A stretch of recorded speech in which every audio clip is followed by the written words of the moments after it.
This is your reality check.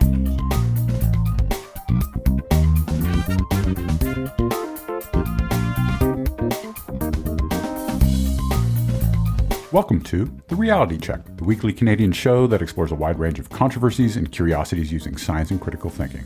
Today is June 27th. I'm producer Pat, and with me is Cristina Roach. Hey, everyone. Darren and Adam continue to record in isolation, but we have 4 interesting segments for you today. Darren is going to tell us about life in North Korea after reading the book North Korean Confidential. Adam is going to dig into whether SpongeBob SquarePants is gay. And Cristina, you're going to tell us about whether flushable wipes are flushable. Mm-hmm. But before that, I wanted to quickly look into something that was recently making the rounds. Here's some headlines that got shared pretty widely last month.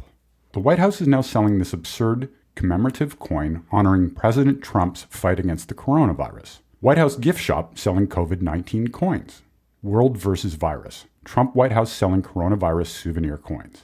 And this from the Daily Beast. White House shop sells the gift no one asked for. $100 COVID-19 commemorative coins. This is a thing?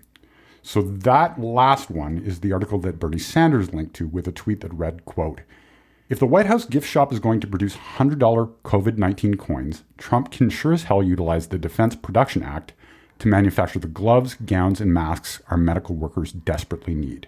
Ooh. And Sanders isn't the only one who was upset about this. Twitter and Reddit were definitely talking about it.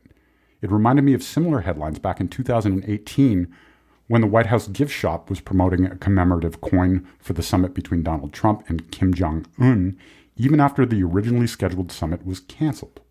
So they were still selling it even though the summit was canceled? Correct, okay. Yeah. Senate Minority Leader Chuck Schumer tweeted a link to a New York Times article about the coin with the following. "I urge the White House to take Kim off the coin. Challenge coins are a time-honored tradition and certainly appropriate in this situation, but Kim Jong-un's face has no place on the coin. He's a brutal dictator, and something like the Peace House would be much more appropriate." Here he's referring to a venue in the DMZ along the border of South and North Korea that's been used for peace talks in the past. Political analyst on inter-Korean affairs Robert E. Kelly tweeted a link to a Vox article about the coin and wrote, "Are you kidding me? This is gross. Whose personality cult exactly is this summit legitimizing? This is un-American. Can't imagine what Fox would say if any other POTUS did this. Wow, just wow." So, is the White House gift shop really selling a COVID-19 coin? Well, yes and no. Oh, here we go. Right. Taking a look around the White House gift shop website is pretty wild. They sell hundreds and hundreds of things. Christmas ornaments, bobblehead dolls. It's full of presidential knickknacks. It's really kitschy. And yes, they are selling a COVID-19 coin for $125. The front of the coin has a world map with a big, colorful coronavirus. It reads, "World versus virus. Together we fought the unseen enemy. Everyday heroes suited up. Everyday citizens did their part." The flip side of the coin shows the White House press briefing room and has Trump and Pence's names, along with the other members of the COVID-19 task force.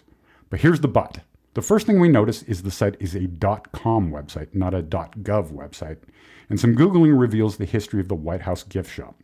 The short story is that the website is not currently affiliated with the President, the United States government, or the White House. So it's the White House, quote-unquote, gift shop. Right. For the longer story, if you're interested, I've linked to a couple of deep dives on the White House gift shop. One by Josh Marshall of Talking Points memo back in 2018 when the coin from the summit between Trump and Kim Jong-un was making headlines, and one by Snopes regarding this coronavirus coin. Apparently the history of the gift shop goes back to a service organization affiliated with the U.S. Secret Service called the United States Secret Service Uniform Division Benefit Fund, or UDBF. But on December 27th, the UDBF signed a contract with Tony Giannini to run the store on their behalf. And then in 2013, the UDBF declared bankruptcy, but first transferred ownership of the gift shop to Giannini. As Josh Marshall writes, "The White House gift shop is a private for-profit company which has no connection to the White House or the Secret Service or any government entity, despite the fact that it seems to go to some lengths to give the impression that it does." So there you go. Wow, that's sneaky. So not even Sanders or other political people even knew that. It would seem, yeah. Interesting. All right, with that out of the way, Cristina, are flushable wipes flushable? Sounds like a silly question, right? Kind of like asking, is the Pope Catholic? Is the sky blue? Does Adam like Sailor Moon? Now, whether flushable wipes live up to their name is a topic I've had in my back pocket for a while. So when friend of the show Alex Murdoch posted a recent article called "Not as Advertised, The Case Against Flushable Wipes," it was time to take this one on.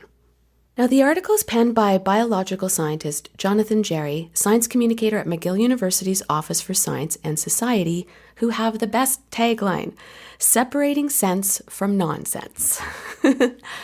You may have guessed by now, if you're a regular listener, this one is not going to end well for the wipes. As Jerry points out, there's been a lot of media coverage lately laying out the case against them.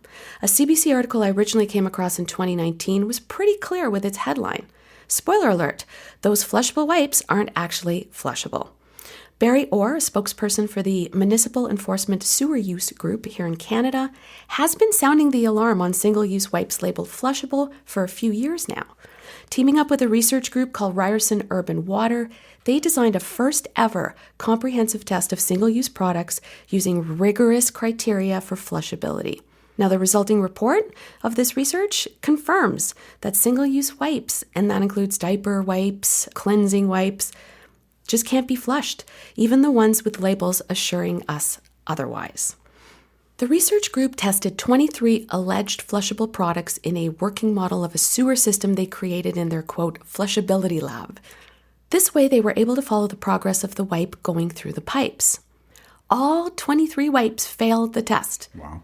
Only 2 of the wipes partially disintegrated. The remaining 21 didn't break down at all. Now, Alex, who's a public safety inspector, can totally back this up. He told us, quote, "Part of my work when COVID-19 doesn't take over involves teaching septic system installers. There's a good portion on do's and don'ts, and for that I use visuals as much as possible. I have mason jars with Pampers, Huggies, and Kirkland wipes in water. They've been on my shelf for over 10 years and they are still intact." He actually sent us pictures. Yeah, they're pretty wild. And it's pretty crazy. Yeah. To his point, a visual thing is really important. It can drive a point home.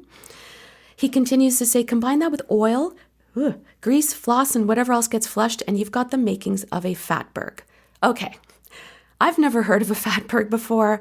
I thought Alex was being cheeky, but it's a real thing.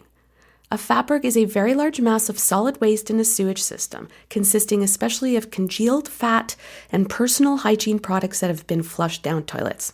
According to the Municipal Enforcement Sewer Use Group, about $250 million is spent each year in Canada to deal with blockages. Bill Shea, the Director of Distribution and Collection for Toronto Water, said in a statement, "Many products labeled as flushable do not dissolve and actually damage and cause blockages in home plumbing, sewers, and pumping stations when flushed." So really, whether a wipe is actually flushable doesn't even seem to be up for debate right now. Yet there are manufacturers who continue to make the claim, and with no regulations in place around so-called flushable products, this can leave us consumers very confused. So flushable on packaging is meaningless? Seems to be, essentially. As Orr said over a year ago, labels on these products need to be regulated so that residents can make informed decisions that can save money, protect infrastructure and the environment by properly disposing of wipes in the garbage. At the time, he expressed hope that the new research from Ryerson Group would inspire conversations to deal with this, Pat, but yet here we are, a year later.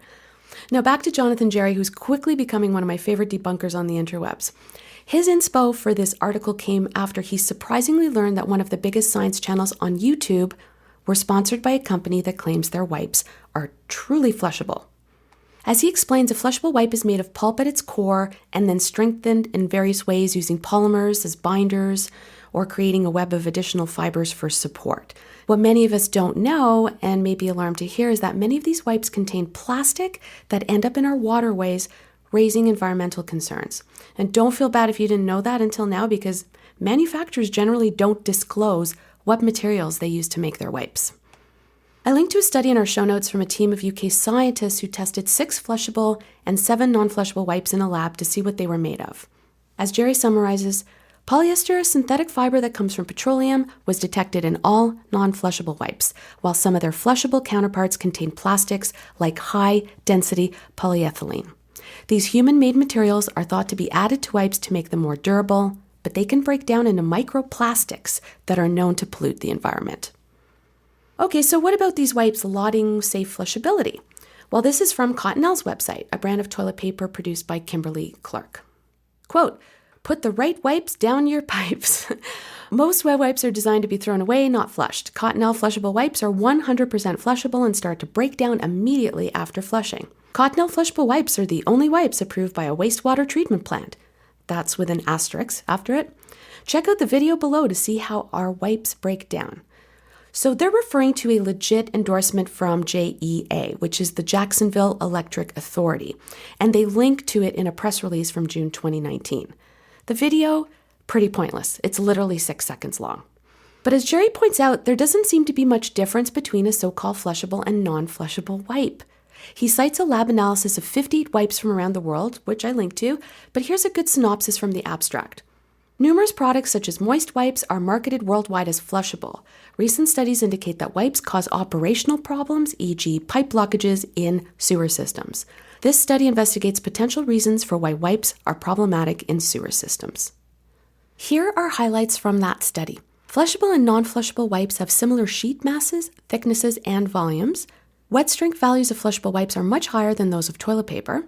Wipes contain synthetic fibers such as polyester and regenerated cellulose fibers. Synthetic fibers are key reasons for why wipes are persistent in sewer systems, and synthetic fibers of flushable products should be replaced with plant-based fibers. Now, if you remember Barry Orr, who I mentioned earlier, he tells Jerry there is still no set Canadian standard for flushability, although Orr says the Municipal Enforcement Sewer Use Group, MISUG, and the Canadian Water and Wastewater Association are working to get one in place. Product manufacturers did develop some quote-unquote guidance documents, but it's not clear if those guidelines are even being followed by their own industry people. Now back to the Jacksonville sewage treatment plant cited in that press release that Cottonelle links to. That same plant tweeted this April, "Think twice before you flush anything but toilet paper. Flushing anything else can create disgusting fatbergs that JEA water wastewater crews spend hours and sometimes days to remove, which can cause sewage backups into your home and elsewhere." So yeah, I guess JEA is now saying that even wipes labeled as flushable can lead to pipe blockages. Interestingly, there are some flushable wipes elsewhere in the world. The lead researcher from the Ryerson study, Dr. Darko Josimovich, told Jerry that since the report was published, they tested wipes, including a brand from Japan, that fall apart almost as quickly as toilet paper. That's pretty encouraging. And while we're at it, checkers, here's a list of some other things we should never flush or dump down our drains. Tampons, condoms, fats, oils, cooking grease, medication, and household hazardous waste like paints. Oh, one more thing. Totally recommend checking out Jerry's podcast with Dr. Christopher Labos called Body of Evidence. And with that, we will leave you in the capable hands of Adam and Darren. We'll talk to you soon. Stay classy, not smart-assy, and stay safe.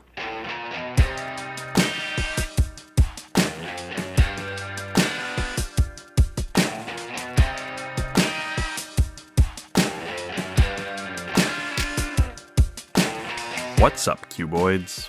Is SpongeBob SquarePants gay? What kind of absurd question is this? Is this my silliest segment since episode 153 when I asked if Bert and Ernie were gay? What's all that about? Now, SpongeBob SquarePants, for those who may not be aware, is a cartoon character from the series of the same name, SpongeBob SquarePants. He is a sponge, or a sea sponge. Sponges are technically part of the animal kingdom, but unlike other animals, they lack basic things like a central nervous system, or a nervous system. Though SpongeBob is a living undersea sponge, he has physical traits that make him resemble the kind of sponge which someone might find in their kitchen, because he is square, hence the square pants. It's a silly show, and though I've enjoyed it from time to time, I can't say I'm terribly familiar with the series, although in my time I did make it to theaters to watch the SpongeBob SquarePants movie back in 2004, and I saw a SpongeBob SquarePants 4D feature at an amusement park a dozen or so years ago. So why are we debating the sexuality of a sponge, or is it even that we're talking about? Well, June is Pride Month, as many brands keep reminding us, and to celebrate this, the official Nickelodeon Twitter account, that being the channel on which the show airs in the US, posted the following message. Celebrating #Pride with the LGBTQ+ community and their allies this month and every month. Little rainbow emoji. Included with the tweet were 3 pictures. One was of SpongeBob SquarePants with a colorful sort of rainbow design. Another was a photo of actor Michael D. Cohen, who is a transgender actor from a series called Henry Danger. And the third is a photo of Korra, who is a bisexual character from the cartoon The Legend of Korra. To many, this was taken as confirmation that SpongeBob is gay, something some fans have speculated about for years. I remember some minor controversy over this probably about 15 years ago when some people were claiming that SpongeBob was gay, which rubbed some other people the wrong way at the time, but there was nothing official about this status. He was sort of a gay icon to some people. So that's that. SpongeBob's gay now? Some fans took issue with this particular announcement. It turns out the series creator Stephen Hillenburg stated in 2005 that the character was asexual. So many people cited this as a reason for which SpongeBob couldn't be gay. Unfortunately, Stephen Hillenburg is not around to comment on the current statements as he died in 2018 at age 57 after suffering from ALS. So this leaves us at a bit of a stalemate, doesn't it? So is this really between the original creator's intentions and the current view of the Nickelodeon company? Now, we can certainly see a series continue to have established canon beyond the life of their creators. For example, Gene Roddenberry created Star Trek, and Sulu was revealed to be gay in the newer film, something which was added to his character long after Roddenberry had died in the 1990s. But this is a bit different since the creator had, supposedly, some intention which this particular post, probably posted by a social media manager without much creative control over the franchise, contradicts. So at this point, I think it's worth considering what words really mean, because I don't think these ideas are necessarily in conflict, but we need to consider a few things. Darren talked about asexuality on an earlier show, and the term asexual refers to a person who has no sexual attraction to any person of any gender. So a person who is asexual can't be gay? Well, I think this is where some of the interpretation, those random internet people ranting about SpongeBob, maybe got it a bit wrong. An asexual person cannot be homosexual, meaning that they aren't sexually attracted to a person of the same gender, but that does not mean that they can't be romantically interested in a person. A person can very much be asexual and gay, though some asexuals are also aromantic, meaning that they are not romantically attracted to any person. So great. Respect to the series creator Stephen Hillenburg and Nickelodeon, SpongeBob could be asexual and gay. Well, let's not be so quick with that. SpongeBob may not be a sexual being, but I always assumed him to be romantically linked to Sandy Cheeks, a squirrel astronaut who wears a spacesuit so that she can live underwater in Bikini Bottom, the town where SpongeBob also lives. It turns out that wasn't intended, and they are just friends. Maybe I was looking into the series a bit too much. But if we look further at what Stephen Hillenburg said in 2005, it does actually contradict the idea that SpongeBob could be romantically, if not sexually, attracted to men. He said, and I quote, "It doesn't have anything to do with what we're trying to do. We never intended them to be gay. I consider them to be almost asexual. We're just trying to be funny, and this has got nothing to do with the show." So the point here being that SpongeBob doesn't have sexuality or even romance in this case, because that's just not a theme the show deals with. They're just cartoon characters, and like with Bert and Ernie, this isn't really a factor. So some people went so far as to say that since sponges are asexual, that is why SpongeBob is asexual, but that doesn't seem to be the intention of this quote. It also needs to be mentioned here that asexuality in a biological sense when applying it to a species is very different from the concept of asexuality in humans. A sponge does not simply fail to be sexually attracted to other sponges. They are asexual in that they can reproduce asexually, such as by having a fragment of their body splitting off and creating other organisms. Sponges can also reproduce sexually. They are hermaphrodites, meaning that they simultaneously are both male and female. So a sponge can produce either a sperm or an egg. So much to say, SpongeBob is not shown to be a hermaphrodite, so this doesn't really factor into it at all. He is portrayed as being male, though if we do consider him to be a sponge, it may be more accurate to state his gender rather than his sex. He is a man, though it may be more accurate to call him a boy, as he is portrayed as a child or a teenager, and I think an original concept for a name was SpongeBob SquarePants, but there was some copyright issues there.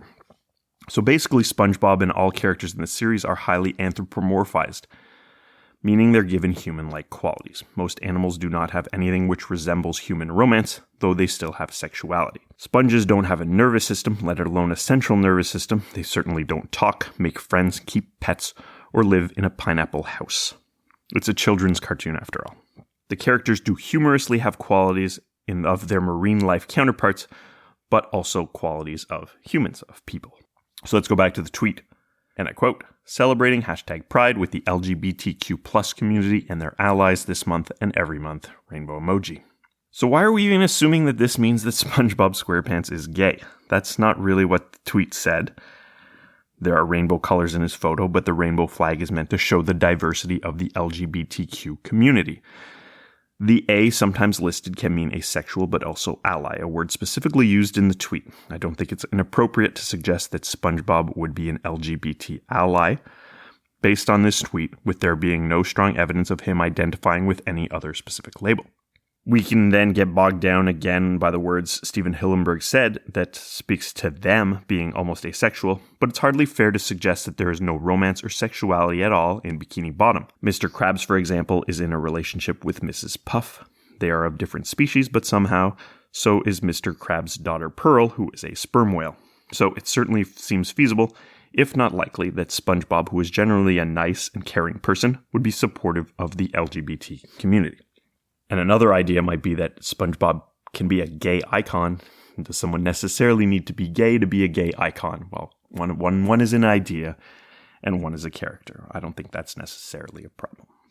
Is SpongeBob gay? Well, he's a cartoon character, so he isn't really anything, but we can consider a few factors.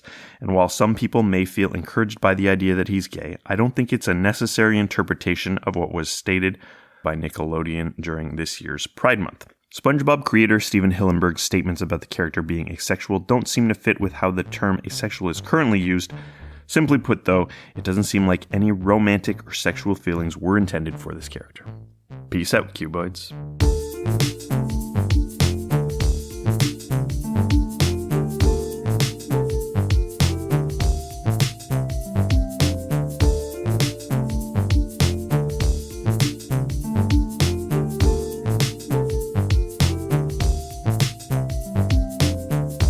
Hi listeners, I hope you're well. Let's do a thought experiment. I want you to imagine North Korea. Can you picture where it is? Do you know how many people live there? What is life like for the people in North Korea? If you do have any ideas of the daily life of North Koreans, how do you know this? Until recently, if I was asked that last question, I would have thought that life is horrible and people are largely living in dire poverty, and that you can get sent to labor camps and tortured over things that all of you listening would consider ridiculous. But do North Koreans watch TV? Do they go to normal jobs? Well, I do know that there are computer hackers from that book about cyber warfare that I reviewed previously on the podcast, but otherwise I have to admit I didn't really know. My ignorance often creates curiosity, so I was happy to see my Scribd app have a short book called North Korea Confidential, authored by Daniel Tudor and James Pearson, with the subtitle Private Markets, Fashion Trends, Prison Camps, Dissenters, and Defectors. What a great book. I'll speak briefly about the book, but quickly want to mention some facts to provide more context for North Korea, or the Democratic People's Republic of Korea. Also, has anyone else noticed that countries with democratic in their name rarely seem to be democratic? Anyway. So yes, North Korea is above South Korea. Good for you who paid attention in, the world or geography class. But it is hard, when you picture it, not to picture the heavily fortified demilitarized zone, the DMZ, between these two countries. But North Korea also borders China and Russia. And this is important regarding the flow of goods, information, as well as which countries have influence in the region. North Korea has about 25 million people, with about half that number being in the labor force. Wikipedia says that, quote, major industries include machine building, military equipment, chemicals, mining, metallurgy, textiles, food processing, and tourism. Tourism. With iron ore and coal production actually better than North Korea. Rice, corn, and soybeans and potatoes are some of the primary crops among the 3,000 to 4,000 state and collective farms, though these farms failed in the 1990s, causing a famine that led to thousands of dead people in North Korea. The authors think this caused a change in how North Koreans understood their lives and their government. Part of the flashy summary of the book says, quote, a lawless form of marketization came to replace the iron rice bowl of work in state companies, and the Orwellian mind control of the Korean Workers' Party was replaced for many by dreams of trade and profit. A new North Korea society was born from the horrors of the era, one that is more susceptible to outside information than ever before with the advent of K-pop and video-carrying USB sticks. This is the North Korea society that is described in the book. Ooh, intriguing. And I think it succeeded. I thought North Korea Confidential was an excellent overview of diverse aspects of North Korea life. People do work, but they make very little money, like in the $1 a week or less range. So yes, North Koreans are indeed starving, a lot of them. On top of that, perhaps you like to wear jeans, or you have a unique hairstyle. Well, these are bad ideas, as that can get you sent to a labor camp. Now, this would probably be for a relatively short period of time, but for more severe infractions, people going to labor camps pretty much never return, and they're either worked to death or starve in those camps. There are numerous rules that must be followed, including it being illegal to have a radio or DVD or anything that can access media from the outside world, but unsurprisingly, corruption is widespread, so you can often bribe your way out of trouble. Bribes abound, and so do black markets, and this enables people to watch South Korean TV and movies from other countries. If you imagine trying to secretly watch a movie, it is much better to have this information on a USB instead of a DVD because of how quickly you could hide the USB if someone suddenly searches your home. Last time you watched something, did you ever think this way? Unless you're an adolescent watching pornography or someone at work watching pornography. You shouldn't do that. Anyway, this book describes some of the history of the country and human rights abuses, but it's mainly about the lives of North Koreans. So you learn that everyone is rightfully concerned with their formal ranking of loyalty, called songbong, but this isn't a constant issue in their heads as much as it affects how they live, who they interact with, their homes, their marriages, and everything else. While most North Koreans do not blame their government for their dire living conditions, just because they don't really know that much about what's going on in the outside world, although that's changing, both about knowledge about South Korea and China, not everyone believes the simple propaganda that they are fed. Also, in these times of COVID-19, I couldn't help but remember one little fact from the book that said gatherings of more than 4 people are already illegal in North Korea. And there are many more interesting facts in the book. In short, life in North Korea is terrible. Truly. But not as terrible as I thought it was for everyone all the time. I recommend you try North Korea Confidential. Until next time, think better, tack better. For show notes or to discuss this episode, visit our Facebook page and website at trcpodcast.com. For general inquiries or to send a topic or parody suggestion, email info@trcpodcast.com. Help support the show by leaving a review on iTunes and liking us on Facebook. Follow us on Twitter at @TRC_podcast.